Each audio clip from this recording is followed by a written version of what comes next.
Hello and welcome to Health and Lifestyle. My name is Marie Yambo. To interact with us, go to our social media handles at Marie Yambo at KBC Channel 1 on X and share your views. We are also on Facebook, KBC Channel 1 TV. Coming up. Like I couldn't sit on a particular seat because the pain was like every day. I have pain every day. Imagine changing the furniture in your house just to deal with the back pain. Anne Mulenge shares her story. I have a colon cleanser, there's an intestine cleansing tea and some herbs that I take so as my system is okay. You will be shocked what people do just to get back to shape on Word on the Street. And what if I told you that some of the exercises you're doing could be causing you more harm than good? Philomena Mwino tells us the do's and don'ts when it comes to diastasis recti. Have you been suffering from constant back pains or noticed a separation in your abdominal muscles? You're not alone. This abdominal separation is identified as diastasis recti. Well, up to 60% of women may experience abdominal separation during pregnancy or after delivery. It's also important to know that men can also suffer from diastasis recti as well. Unaware that she had the condition, Anne Mulenge tried everything, including buying new furniture, to deal with an ever-ending back pain. Here is her story. Anne Mulenge, a mother of 3, arrives for her regular checkups at her physiotherapist's. After the birth of her 3rd child, she noticed something different about her body. With my first 2 pregnancies, my tummy went back to normal. But with my 3rd pregnancy, it was a really huge pregnancy. Oh my days, I looked like I'm carrying 4 babies. But it was just 1 baby and it pushed my muscles so much. Initially, when I delivered, I had a lot of back pain. It was an emergency CS. The other 2 pregnancies are normal births, but this one was the last one was an emergency CS. So I was trying to figure it out like it's my CS because I had not experienced it before that is making me have the back pain. And it was not just the back pain she was concerned about. I sing in church, so I'm used to jumping in church. So whenever I just jump, Susu is passing. So whenever I could cough, I could drip Susu. Oblivious of what she was suffering from, Anne devised different mechanisms to cope. Because I was wondering, I'm trying to do what I am supposed to be doing, but the pain is not going away. I'm taking very strong painkillers, the pain is not going away. I'm taking anti-inflammatory, it is not going away. It made me change things around the home. It actually made me change my couch because I thought my couch was wrong. It made me change my mattress. It made me change, like I couldn't sit on a particular seat because the pain was like every day. I have pain every day. A class lesson offered some insights to her suffering. So in that class, one of the lecturers who had come, I was assisting in the class. She came and she was teaching on diastasis recti, and I'm there and I gave myself out as a model. And pop, I have a DR. Diastasis recti is a condition where the large abdominal muscles separate, leaving a gap. It's common in women during pregnancy, especially after multiple pregnancies. But having excess belly fat is also a risk factor. Anne started working with a physical therapist specializing in postpartum recovery. Like 80%, it's gone. Sometimes I have pain that is there, especially when I do a lot of work. I can have back pain, but lucky enough, I know how to manage the pain. For a woman who has delivered, be it a normal birth, be it a cesarean section, and you're having back pain that is not going away, don't take as long as I took before I knew what was happening with me. Please see a doctor at least 3 months postpartum if you have back pain that is not going away. If you have signs of leakage of urine, if you're leaking urine, please see a doctor because it could be more than even the diastasis recti. It could be something else more, a prolapse or something that is happening within your pelvic floor. So just as I've already mentioned, diastasis recti is the separation of the abdominal muscles. So what happens in most cases is that after delivery, most women will really try to get back to shape. You know, they will do different things to ensure that they get the abdominals back to what it was before pregnancy. So on our word on the street, we wanted to find out, what do people do to get back to shape? Take a listen. Because I had a C-section and I also had myomectomy, so then I started trying to get back. I was running, I was jogging, I went to the gym, we were skipping, and I really had, I started bleeding inside, yes, and that led me to be hospitalized, and I had another operation, for sure, yes, it happened. So to keep shape, you can, if you are fat, you can diet and do exercise at the same time, and also use the food supplement like Burn Slim, those, but you cannot use medicine alone. You use medicine and exercise and do some diet. So I think it comes from accumulation of some either fats. I don't use the fats when I use salad. And I had also some issues with abdomen and colon. So I have a colon cleanser. There's an intestine cleansing tea and some herbs that I take so as my system is okay. I'm a mother of three, a 14-year-old, 8-year-old, and a 2-year-old. Having a 2-year-old, I had I had a lot of weight, and my stomach actually was very big. And I did some exercises. I tried some dieting, yeah, and I really didn't know which one worked, whether it's exercise or it's the dieting. Yeah. Diastasis recti can lead to other health complications other than back pains. While Philomena Mwelo is a certified physiotherapist, she starts by explaining what diastasis is and some of the health implications it has. So thank you so much, Philomena, for allowing us to come into your space, to learn more about diastasis recti, for that matter. But let's begin by you defining for us, what is diastasis recti? Diastasis recti is basically the separation of the abdominal muscles. The abdominal muscles, they meet at the center of the abdomen. So, and that area there is not really muscle, it's a different type of tissue, which is called connective tissue. It connects the muscles. So when that tissue separates, that is when you have diastasis recti. Okay, so it's the separation of the abdominal walls, if I may put it that way. How does it come about? How does somebody have the abdominal walls, can I say, separated? It comes by excessive strain of the abdominal muscles, whereby separation can start occurring little by little, and then eventually it's just one big gap. Most of the affected people are women during pregnancy. As the baby grows in your belly, then of course the stomach muscles are stretched until the connective tissue is called linea alba. It starts to separate. So actually, almost 100% of women have a separation during pregnancy.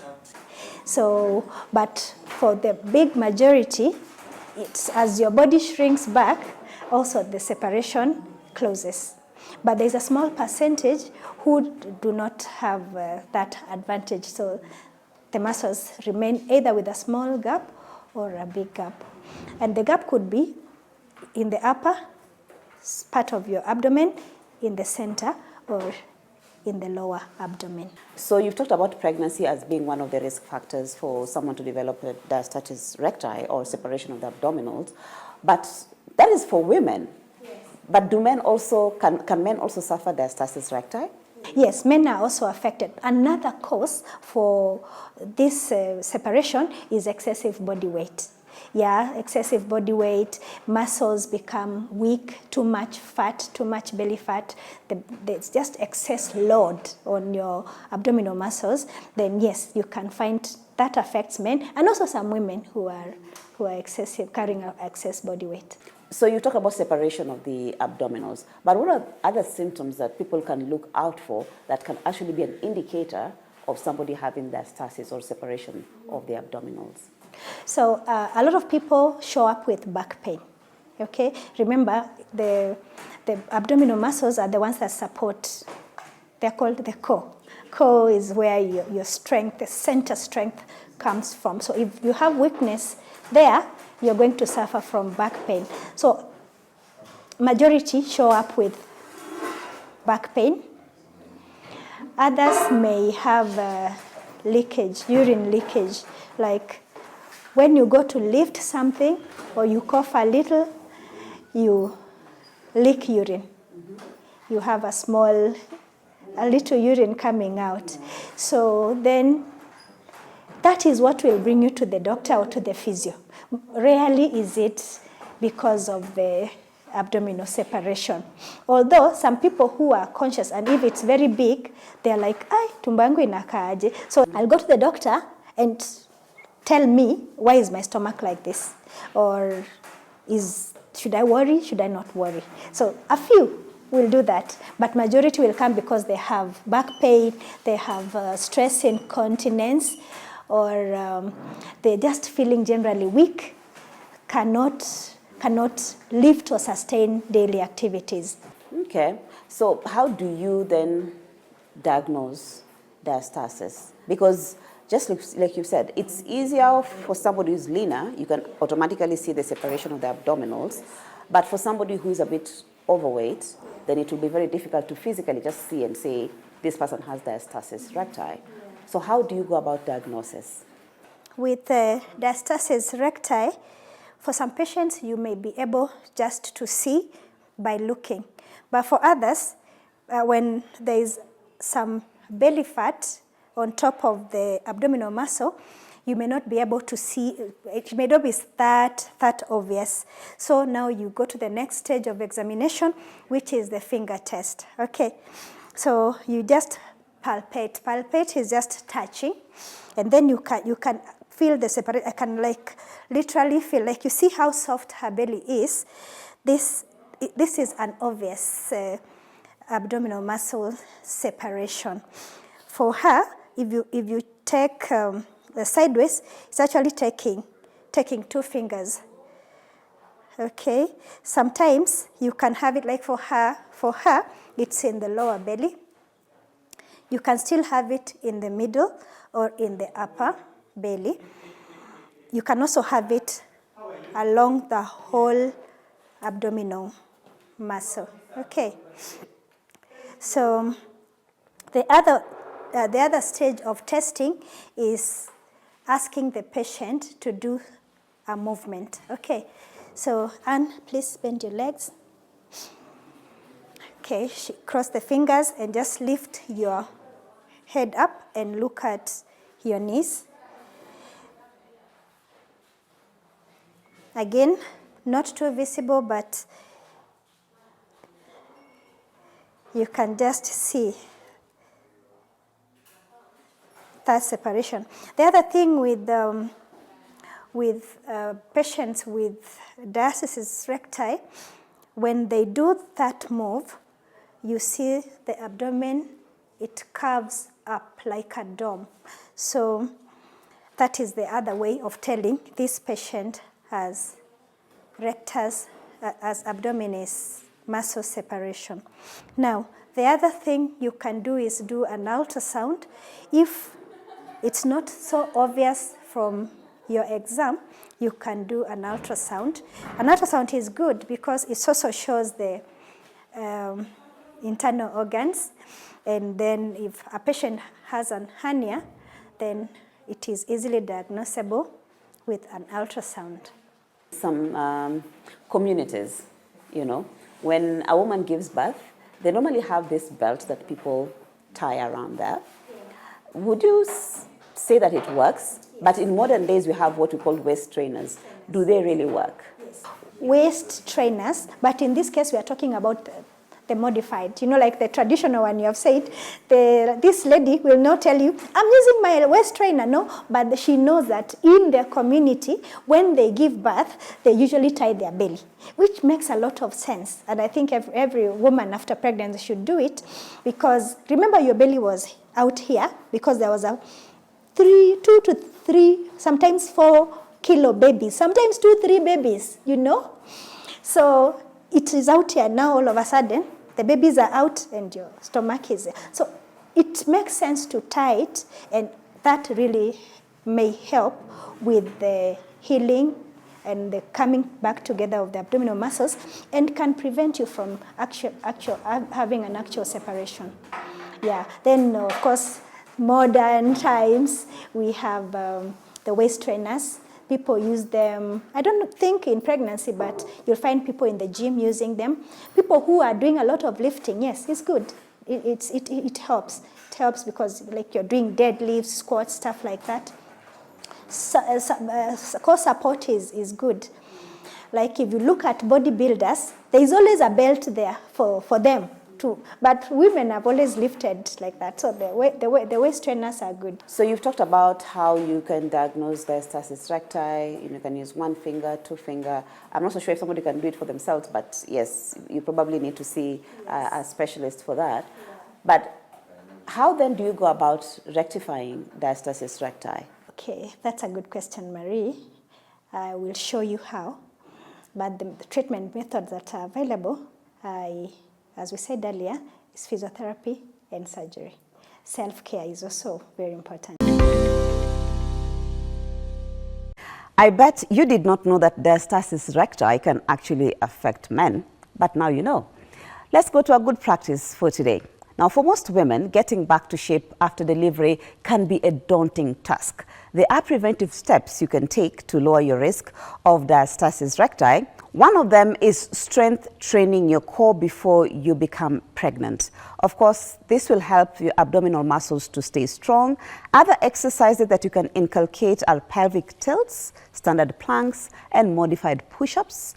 Form is important, so working with a personal trainer to actually take you through these kind of exercises can also be very, very crucial. First and foremost, start by being aware of your core, your abdominal muscles.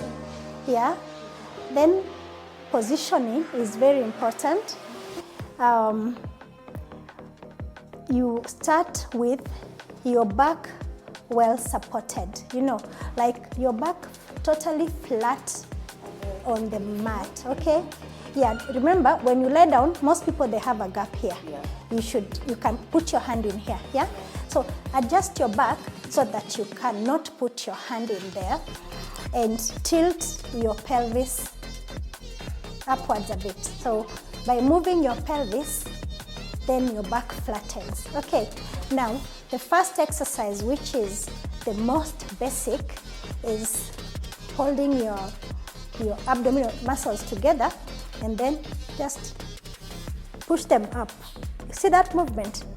Then you relax. You can lift your head or not lift your head. So crunch, hold for about 6, then you go down. Yeah, you can actually feel it. Yeah, it looks easy. It looks easy when you're looking, but it's not. Yeah, let's go. Crunch, push your abs up, and then use your hands to hold it.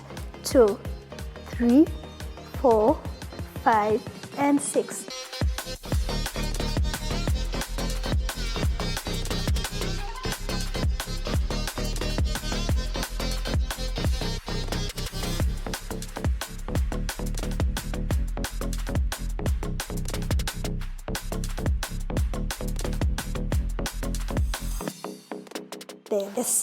The side plank, that's also another one. But these are advanced. Okay. You don't need to rush here. You can just start with one until you feel stronger. The side plank, you can start with your knee. Okay. Yeah, and then we just squeeze up and down. And then there's the full-on side plank, which is actually quite a hard exercise. Yeah. Okay.